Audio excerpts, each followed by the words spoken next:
हबक्कुक भविष्यवक्ता की किताब दूसरे अध्याय का 4 वचन पढ़ते हुए आज हम शुरुआत करेंगे। The book of Habakkuk chapter 2 and verse 4। Habakkuk भविष्यवक्ता की किताब दूसरे अध्याय का 4 वचन यहाँ पर मैं हिंदी में पढ़ूंगा। देख, उसका मन फूला हुआ है, उसका मन सीधा नहीं है, परंतु धर्मी अपने विश्वास के द्वारा जीवित रहेगा। इस अनोखे वचन में पवित्र आत्मा मसीह जीवन के एक बुनियादी सिद्धांत को उजागर करते हुए कहता है, धर्मी अपने विश्वास के द्वारा जीवित रहेगा। यहां पर बताया हुआ धर्मी कौन है? रोमियो की पत्री 3 अध्याय का 10 वचन में पौलुस कहता है, धर्मी कोई भी नहीं, एक भी नहीं। और उसी अध्याय के 23 वचन में कहता है, सब लोगों ने पाप किया और परमेश्वर की महिमा से वंचित हो गए हैं। और हमारे धर्म के कामों के विषय में यशायाह भविष्यवक्ता कहता है, यशायाह 64 अध्याय का 6 वचन में, कि हमारे धर्म के काम परमेश्वर के नजरिए में मैले वस्त्र या मैले चितौड़ के समान हैं। Our good works, our righteous deeds are like filthy rags in the sight of God. तो हमारे इस दयनीय अवस्था में जब प्रभु यीशु मसीह हमारे पापों के खातिर काल्वरी क्रूस पर बलिदान हुआ और हमने जब अपने पापों से पश्चाताप किया, प्रभु के उस बलिदान और पुनरुत्थान पर विश्वास किया, तो प्रभु यीशु मसीह ने हमें धर्मी ठहराया है। इसलिए पौलुस कहता है 1 कुरिन्ती 1 अध्याय का 30 वचन में, प्रभु यीशु मसीह हमारा धार्मिकता बना है। He became our righteousness। तो जिन लोगों को परमेश्वर ने धर्मी ठहराया है, उन लोगों का जीवन कैसे होना चाहिए? हबक्कुक 2:4 कहता है, विश्वास के द्वारा धर्मी जन अपना जीवन व्यतीत करना अनिवार्य है। और यह बहुत ही महत्वपूर्ण सिद्धांत है, क्योंकि नया नियम में हम देखते हैं पवित्र आत्मा ने इसी वचन को 3 बार नए नियम में उल्लेख किया है। रोमियो की पत्री 1 अध्याय का 17 वचन, गलातियों की पत्री 3 अध्याय का 11 वचन और इब्रानियों की पत्री 10 अध्याय का 38 वचन। The righteous shall live by faith. This verse is repeated 3 times in the New Testament. Romans chapter 1 verse 17, Galatians chapter 3 verse 11 and Hebrews chapter 10 verse 38. 3 बार अगर पवित्र आत्मा ने इस वचन को उल्लेख किया है, तो उसका महत्व भलीभांति हमें जानना अनिवार्य है। जब आज से लगभग 500 साल पहले मार्टिन लूथर के नेतृत्व में जब रेफॉर्मेशन का आरंभ हुआ, पुनर्जागरण या जो डार्क एजेस या अंधकार के युग से कलीसिया बाहर आया और सिद्धांतों में सुधार हुआ, उस समय का एक की वर्ड्स माना जाता है जस्टिफिकेशन बाय फेथ। विश्वास के द्वारा एक व्यक्ति का धर्मी ठहराया जाना। तो हमारा जीवन हमें परख कर देखना है, क्या हम धन दौलत पर आश्रय करते हुए अपना जीवन आगे बढ़ाते हैं, या कोई प्रभावशाली इन्फ्लुएंशियल पर्सन उस पर आधारित होकर हम अपना जीवन आगे बढ़ाते हैं, या इस वचन के अनुसार धर्मी अपने विश्वास के द्वारा जीवन जीता है। परमेश्वर पर भरोसा, आश्रय और विश्वास करते हुए जीना परमेश्वर का हमारे प्रति ये इच्छा है। और इस वचन को अगर हम ध्यान से पढ़ेंगे, पवित्र आत्मा हमें 2 समूह के लोगों के विषय में कुछ सच्चाइयों को हमें उजागर करके देता है। यहां पर एक समूह के व्यक्ति वो हैं जो परमेश्वर पर विश्वास करते हुए अपना जीवन व्यतीत करते हैं, यानी उद्धार पाकर, नया जन्म पाकर, परमेश्वर पर आश्रय, भरोसा और विश्वास करके अपना जीवन आत्मिक सफर को आगे बढ़ाने वाले एक समूह को यहां पर दिखाता है। और उसके ठीक विपरीत दूसरा एक समूह के विषय में भी पवित्र आत्मा यहां पर उल्लेख करता है। साधारण रीति से हम समझते हैं विश्वास का उल्टा अविश्वास होता है। Unbelief is the opposite of faith. लेकिन यहां पर विश्वासियों का या विश्वास का उल्टा अविश्वास की बजाय अहंकार को पवित्र आत्मा प्रदर्शित करके देता है। उससे एक आत्मिक सच्चाई हमें पता लगता है, जो अविश्वासी हैं या परमेश्वर पर भरोसा या आश्रय किए बिना अपना जीवन व्यतीत करते हैं, परमेश्वर के नजरिए में वो अहंकारी, अभिमानी और प्राउड यहां पे हम इस वचन के आधार पर देख सकते हैं। यानी जो परमेश्वर पर विश्वास करते हुए, परमेश्वर पर भरोसा, आश्रय करते हुए जो धर्मी जन अपना आत्मिक सफर को आगे बढ़ाता है, वो परमेश्वर के नजरिए में हम्बल और नम्र दिखाई देता है, और जो परमेश्वर पर विश्वास किए बिना, आश्रय किए बिना अपने मनमानी में जीवन जीता है, वो परमेश्वर के नजरिए में एक अहंकारी और अभिमानी है। हमारा जीवन हमें परख कर देखना है, क्या हम नम्रता के साथ परमेश्वर पर आश्रय करते हुए प्रतिदिन अपना आत्मिक सफर आगे बढ़ाते हैं, या अहंकारी और अभिमानी बनते हुए अपना जीवन मनमानी में जीते हैं। पहला पत्रस 5 अध्याय का 5 वचन कहता है, परमेश्वर अहंकारियों का, अभिमानियों का विरोध करता है, और जो नम्र है उसे परमेश्वर अपना अनुग्रह देता है। God resist the proud and he gives grace to the humble. हमारे जीवन को हमें परख कर देखना है।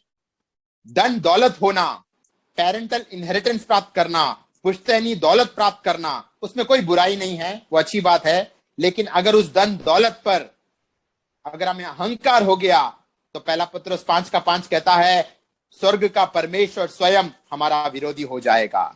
सुंदर होना, ब्यूटीफुल, हैंडसम होना कोई गलत बात नहीं है, लेकिन उस सुंदरता में अगर हम अहंकार करने लगेंगे तो स्वर्ग का परमेश्वर हमारे खिलाफ हो जाएगा। इंटेलिजेंट होना, बुद्धिमान, क्लेवर होना कोई गलत बात नहीं है, परमेश्वर की देन है। लेकिन अगर उस बुद्धिमता में हम अहंकारी हो जाएंगे तो परमेश्वर हमारा विरोधी हो जाएगा। उसी प्रकार से आत्मिक जीवन में भी अगर हमें परमेश्वर के वचनों का, पवित्र शास्त्र का अच्छा ज्ञान है, बाइबल नॉलेज है, तो उसमें कोई बुराई नहीं है। लेकिन अगर उसमें हम अहंकार करने लगेंगे तो स्वर्ग का परमेश्वर स्वयं हमारे विरोधी हो जाएगा। इसका मतलब अच्छा व्यापार करना, अच्छा एक हाई सैलरीड जॉब में काम करना, धन दौलत कमाना या परमेश्वर की सेवकाई करना कोई बुरी बात नहीं है। लेकिन अगर उन बातों में अगर हम अहंकार करने लगेंगे तो परमेश्वर हमारे विरोधी हो जाएगा। तो हबक्कुक 2 का 4 कहता है, या तो अपने आप पर आश्रय करते हुए, मनुष्य पे आश्रय करते हुए अपनी मनमानी में एक अहंकारी होकर आप अपना जीवन बिता सकते हो, या उसके विपरीत नम्रता के साथ परमेश्वर के अनुग्रह के अधीन रहते हुए, परमेश्वर पर भरोसा करते हुए आप अपना जीवन आगे बढ़ा सकते हो। तो यहां पर हम देख सकते हैं, जो नम्र व्यक्ति है उनके विश्वास का उल्लेख किया गया है, और जो अहंकारी व्यक्ति है उसके अविश्वास का भी उल्लेख किया गया है।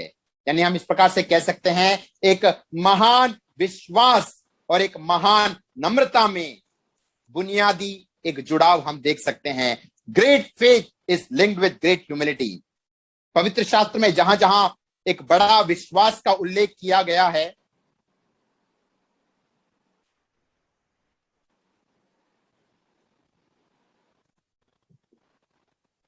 पवित्र शास्त्र बाइबल में जहां जहां एक महान विश्वास का उल्लेख किया गया है, वहां हम महान नम्रता को भी देख सकते हैं। उदाहरण के लिए मत्ती रचित सुसमाचार उसके 8 अध्याय का 5 से 10 वचनों को जब हम पढ़ेंगे, gospel of Matthew chapter 8 versus 5 to 10, मत्ती रचित सुसमाचार उसके 8 अध्याय का 5 से 10 वचनों को मैं यहां पर पढ़ूंगा। जब यीशु कफरनहूम में आया तो एक सूबेदार ने उसके पास आकर उससे विनती की, है प्रभु, मेरा सेवक घर में लकवा रोग से बहुत दुखी पड़ा है। यीशु ने उससे कहा, मैं आकर उसे चंगा करूंगा। सूबेदार ने उत्तर दिया, है प्रभु, मैं इस योग्य नहीं कि तू मेरी छत तले आए, परंतु केवल मुख से कह दे कि मेरा सेवक चंगा हो जाएगा, क्योंकि मैं भी पराधीन मनुष्य हूं, सिपाही मेरे अधीन में हैं। जब मैं एक से कहता हूं जा तो वह जाता है, और दूसरे से कहता हूं आ तो वह आता है, और जब अपने दास से कहता हूं यह कर तो वह करता है। यह सुनकर यीशु को अचंभा हुआ, और जो उसके पीछे आ रहे थे उनसे कहा, मैं तुमसे सच कहता हूं कि मैंने इस्राएल में भी ऐसा बड़ा विश्वास नहीं पाया है। इस अनोखे वचन के भाग में हम देखते हैं, एक रोमन मिलिट्री मैन, एक रोमन साम्राज्य की सेना का सेनापति प्रभु यीशु मसीह के समीप आकर कहता है, मेरा सेवक, मेरा नौकर, मेरा सर्वेंट घर में लकवा पीड़ित अवस्था में पाया जाता है। उसको चंगाई के लिए वो यीशु के समीप आता है। तो यीशु मसीह कहता है, मैं तेरे घर में आकर उसको चंगा करना चाहता हूं।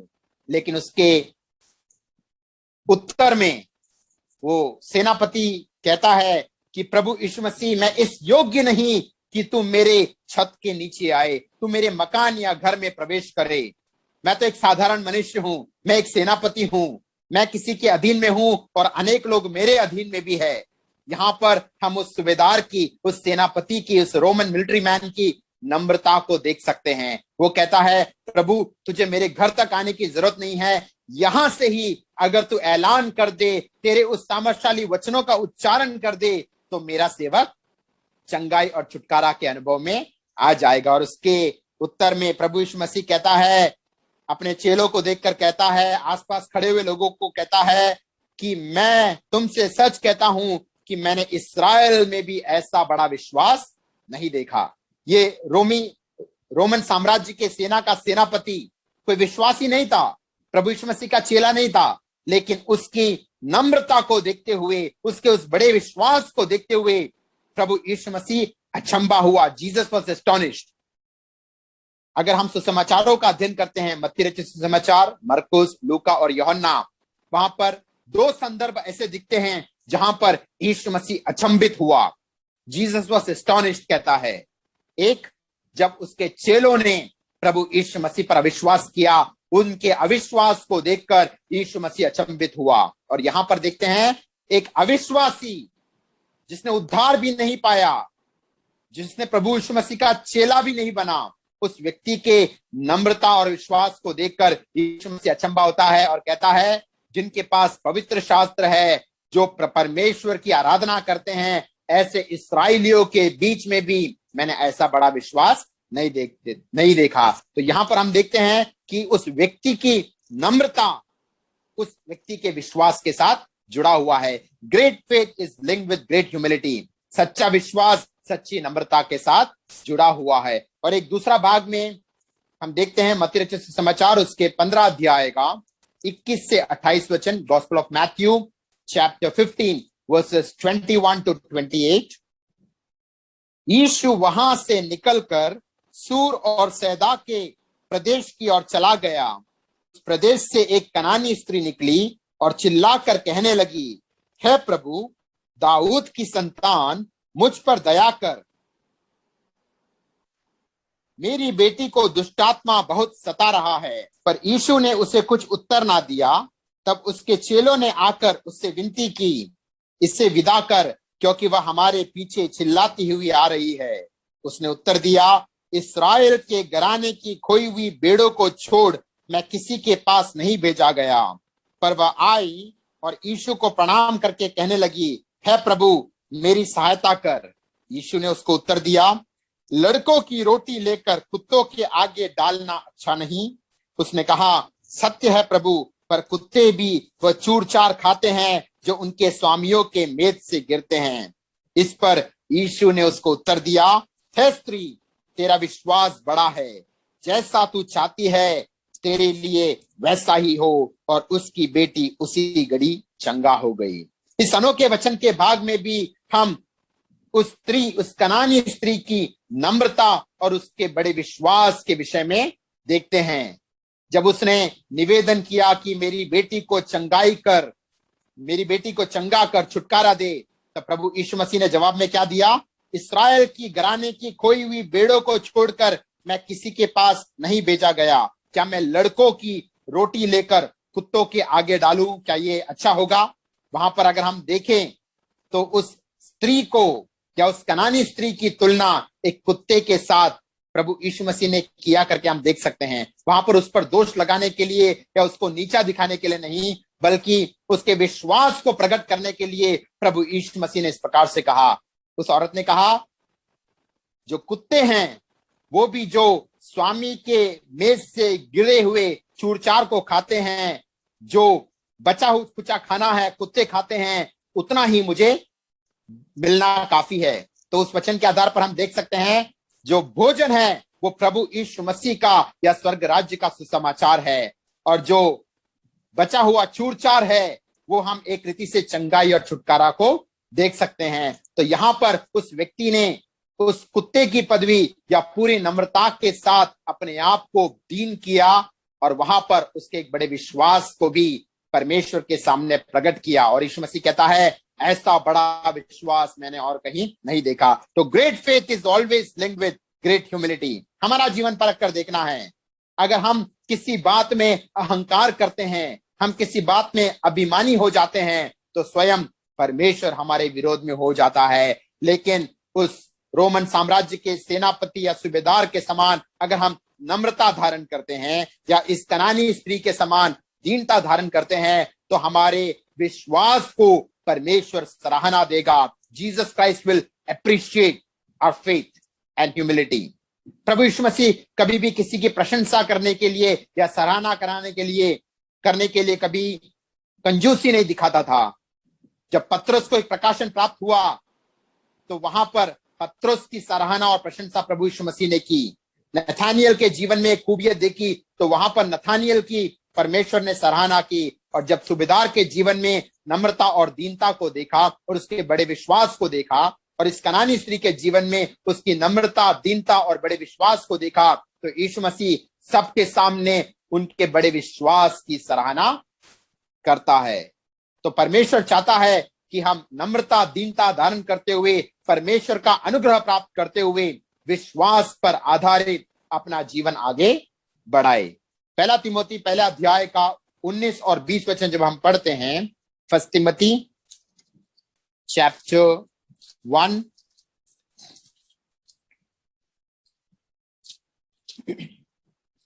वर्सेस 19 to 20, पहला तिमोथी पहले अध्याय का 19 और 20 वचन में पौलुस कहता है, विश्वास और उस अच्छे विवेक को थामे रह, जिसे दूर करने के कारण कितनों का विश्वास रूपी जहाज डूब गया है। उन्हीं में से हुमिनियुस और सिकंदर हैं, जिन्हें मैंने शैतान को सौंप दिया है कि वे परमेश्वर की निंदा करना ना सीखे। इस वचन के भाग में हम देखते हैं कि काफी लोगों का विश्वास रूपी जहाज डूबने का कारण बन सकता है।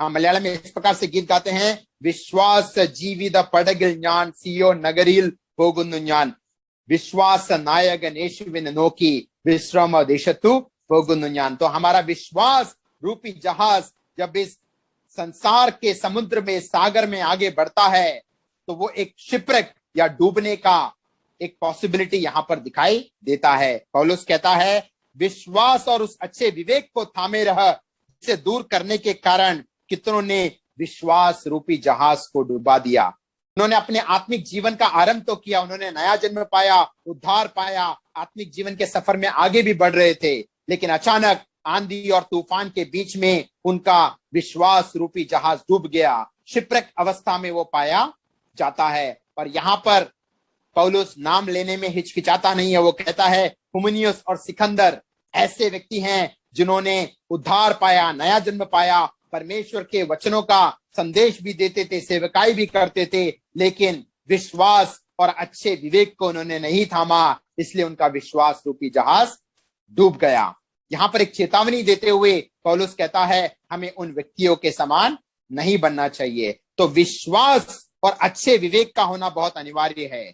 जब आप परमेश्वर के वचनों का अध्ययन करते हो, परमेश्वर के वचनों के सिद्धांतों का, डॉक्ट्रिन का गहराई से अध्ययन करते हो, तो काफी बार जो दुरुपदेश हैं आपके मन से दूर हो जाते हैं। तो आपने जो सच्चे और अच्छे वचनों को पाया है, उसमें आप विश्वास के साथ कायम रहना है। भले ही बाकी सब लोग आपके विरोध में हो जाए, उस वचन के उपदेशों का विरोध करते हो, जो सच्चा और अच्छा वचन आपने पाया है, तो आपको कॉम्प्रोमाइज नहीं करना है, आपके अपने कन्विक्शंस को छोड़ना नहीं है, विश्वास के साथ उन वचनों पर बने रहना है। और दूसरा यहां पर कहता है, एक अच्छा विवेक, क्लियर गुड कॉन्शियंस। पौलुस अपने जीवन का गवाही देता है, प्रेरितों के काम 24 अध्याय का 16 वचन, Acts chapter 24 verse 16, Paul says, I strive to keep my conscience very clear in the sight of God and in the sight of man. मैं प्रयत्न करता हूं कि मैं एक निर्दोष विवेक रख सकूं परमेश्वर के प्रति और मनुष्य के प्रति। सिर्फ परमेश्वर के प्रति नहीं, मनुष्य के प्रति भी एक स्वच्छ, अच्छा और निर्दोष विवेक का होना अनिवार्य है। ये गुड कॉन्शियंस या क्लियर कॉन्शियंस या निर्दोष अच्छा विवेक हम कैसे प्राप्त कर सकते हैं? 3 बिंदुओं को मैं संक्षिप्त में बताना चाहता हूं।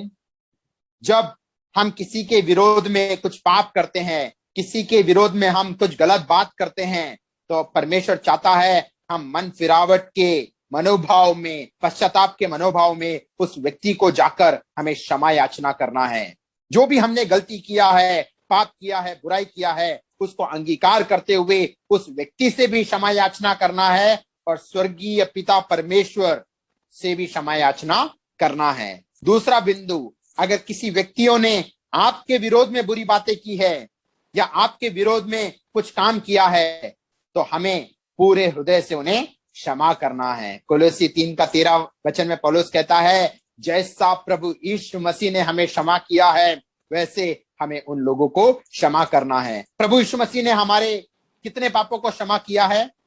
जिन जिन पापों को हमने अंगीकार किया है, जिन जिन सिंस को हमने कन्फेस किया है, उन सारे पापों को प्रभु यीशु मसीह के लहू के द्वारा हमें धोकर शुद्ध किया है। तो यानी हमारे विरोध में भी जो लोगों ने पाप किया है, उन्हें भी हमें ऐसे ही क्षमा करना है जैसा प्रभु यीशु मसीह ने हमें क्षमा किया है। मत्ती 6:14 और 15, gospel of Matthew chapter 6 versus 14 and 15, प्रभु यीशु मसीह कहता है, अगर तुम दूसरों के अपराधों को क्षमा नहीं करोगे तो स्वर्गीय पिता आपके अपराधों को भी क्षमा नहीं करेगा। लेकिन उसके विपरीत, अगर आप दूसरों के अपराधों को क्षमा करोगे तो स्वर्गीय पिता आपके अपराधों को भी निश्चय क्षमा करेगा। तो हमें दूसरों को क्षमा करना है, यह प्रभु यीशु मसीह की सीख है और उसके जीवन के द्वारा उसने हमें एक आदर्श दिया है। एक तीसरा बिंदु हम देखते हैं, लूका रचित समाचार उसके 19 अध्याय का 1 से 10 वचन, गॉस्पेल ऑफ लूक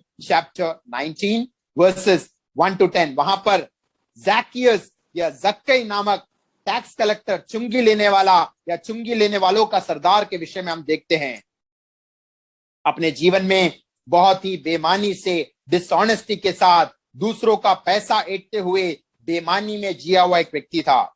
लेकिन जिस दिन प्रभु यीशु मसीह उसके भवन में आया, या इस रीति से कह सकते हैं, जिस दिन प्रभु यीशु मसीह ने उसके हृदय के द्वार में प्रवेश किया, उसके जीवन में एक पश्चाताप, एक मन फिरावट का अनुभव हम देखते हैं। लूका 19 का 8, 9 और 10 वचन हम पढ़ेंगे।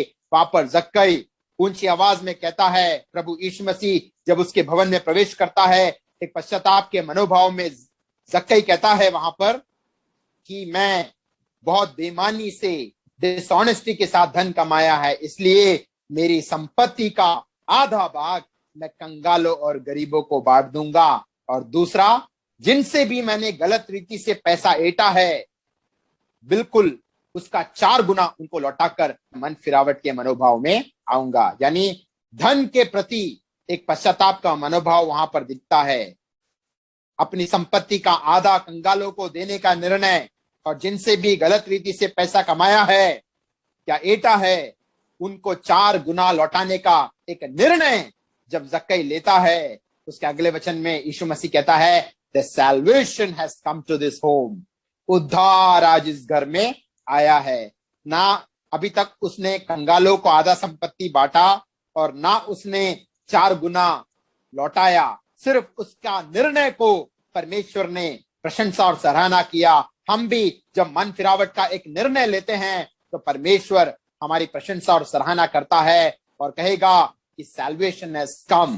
उद्धार उस व्यक्ति के जीवन में, उस भवन में आ गया है। हमारा जीवन परख कर देखना है, अगर हमने भी जक्कई के समान डिसऑनेस्ट रीति से, बेईमानी रीति से पैसा कमाया है, वो सरकार का पैसा हो, गवर्नमेंट का पैसा हो, किसी और व्यक्ति का पैसा हो, अगर 1 रुपया भी बेईमानी का हमारे जेब में, हमारे वॉलेट में, हमारे बैंक अकाउंट में है, तो हमें मन फिरना है, जक्कई के समान उसे लौटाने का निर्णय प्रभु यीशु मसीह के सामने आज ही हमें लेना है। बहुत सारे प्रभु के दास लोगों का भी मैंने गवाही सुना है, मैं यहाँ पर नाम नहीं लेना चाहता। उनको मिला हुआ धन से अधिक उन्होंने जो कामना किया, कलीसिया में गरीबों को देने के लिए जो धन रखा था, उसमें से कुछ धन अपना लिया, या सेवकाई के लिए जो धन दिया गया है, उससे अपने परिवार के लिए, अपने लिए बंगला गाड़ी लेने के लिए काफी लोगों ने जब ऐसा इस्तेमाल किया, इस वचन के भाग के द्वारा परमेश्वर ने उन लोगों से भी बात किया और उन्होंने जक्कई के समान, कोई अविश्वासी नहीं, विश्वासी प्रभु के दास लोगों का गवाही सुना है कि उन्होंने उस धन को लौटाने का निर्णय ऐसा जाहिर किया। प्रभु की सेवकाई के लिए दिया हुआ धन, गरीबों और कंगालों की मदद के लिए दिया हुआ धन जो अपने लिए इस्तेमाल किया, उस धन को लौटाते हुए जब मन फिरावट के अनुभव में वो प्रभु के दास लोग आए, तो परमेश्वर ने आगे आने वाले दिनों में उनको अद्भुत रीति से, महिमामय रीति से सेवकाई में इस्तेमाल किया। लेकिन जो धन के मामले में विश्वास योग्य नहीं रहता और मन फिरावट के अनुभव में नहीं आता, तो शायद कृपा युग में जल्दी उस पर दंड नहीं मिलता, लेकिन निश्चय एक दिन उसको हिसाब देना पड़ेगा। अगर किसी दूसरे व्यक्ति का 1 रुपया भी उसके अकाउंट में है, तो उसका हिसाब परमेश्वर के सामने लेखा जोखा उसको देना पड़ेगा और उस दिन उस व्यक्ति को लज्जित होना पड़ेगा। तो हम किस प्रकार से पौलुस के समान एक अच्छा विवेक, एक निर्दोष विवेक परमेश्वर के प्रति और मनुष्य के प्रति हम करने का, रखने का यत्न और प्रयत्न कर सकते हैं। दूसरों को क्षमा करते हुए, दूसरों से क्षमा याचना करते हुए, धन के संबंध में मन फिरावट के साथ, पश्चाताप के साथ, विश्वास योग्यता के साथ अगर हम आगे बढ़ेंगे, हम एक अच्छे विवेक के साथ आगे बढ़ सकते हैं। तो सच्चा विश्वास और अच्छा विवेक, इन दोनों को अगर हमारे जीवन में हम थामते हुए आगे बढ़ेंगे, तो हमारा जीवन कभी भी तहस नहस नहीं हो पाएगा। विश्वासी जीवन का जहाज कभी भी डूब नहीं पाएगा। वो सिकंदर के समान, हिमेनियुस के समान हमारा जीवन दयनीय अवस्था में नहीं दिखाई देगा। तो हमें अपना जीवन परख कर देखना है। हमारे जीवन में जो मरे हुए काम हैं, उनसे हमें पश्चाताप करना है। इब्रानियों की पत्री 6 अध्याय का पहला वचन, the book of Hebrews chapter 6 verse 1, वहां पर पवित्र आत्मा कहता है हमें मरे हुए कामों से पश्चाताप करना है। We must repent from dead works. अच्छे काम, बुरे काम और मरे काम, इन तीनों का उल्लेख पवित्र शास्त्र बाइबल में किया गया है। अच्छे काम जो अच्छे रीति से हम करते हैं, परमेश्वर उससे खुश होता है। बुरे काम जो पाप के काम, जिससे परमेश्वर नफरत करता है। लेकिन मरे हुए काम भी हैं जो दिखने में तो अच्छे दिखते हैं, लेकिन उसका उद्भव बुरे मोटिव से होता है। ऐसे मरे हुए कामों से भी परमेश्वर चाहता है कि हम मन फिरे, और ऐसे मरे हुए कामों से जो मन फिरता है, इब्रानियों की पत्री 9 अध्याय का 14 वचन कहता है, the book of Hebrews chapter 9 verse 14, the blood of Jesus Christ cleanses our conscience from all the dead works. जब हम मरे हुए कामों से पश्चाताप करते हैं, तो वचन कहता है कि यीशु मसीह का लहू हमारे विवेक को सारे मरे हुए कामों से धोकर शुद्ध करता है। तो अच्छे विवेक के साथ, निर्दोष विवेक के साथ, विश्वास को थामते हुए हमारे मसीह जीवन को हमें इन दिनों में आगे बढ़ाना है। लेकिन यह विश्वासी जीवन कोई आसान बात नहीं है। धर्मी जन परमेश्वर पर विश्वास करते हुए, विश्वास पर आधारित अपना जीवन व्यतीत करेगा। जब हबक्कुक 2:4 कहता है, तो उसी समय हबक्कुक का जीवन भी एक गवाही देता है कि विश्वासी जीवन कोई आसान बात नहीं है। यह आत्मिक सफर कोई आसान बात नहीं है। विश्वासी जीवन में एक बड़ा संघर्ष करना अनिवार्य है।